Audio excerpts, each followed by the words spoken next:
Amagara ni amazi aseseka ntibayore. Waruzi kanseri ya prostate?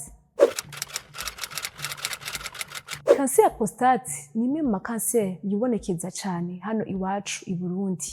Igafata abasore bakiri bato, abagabo, cyane cyane abageze mu zabukuru.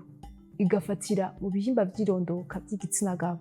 Igira ibimenyetso bikurikira: gushaka kwihagarika umwanya wose, gusohora amasohoro yavanze n'amaraso canke intanga zivanze n'amaraso, kuribwa umugongo, imbavu, kuribwa munsi y'umukondo.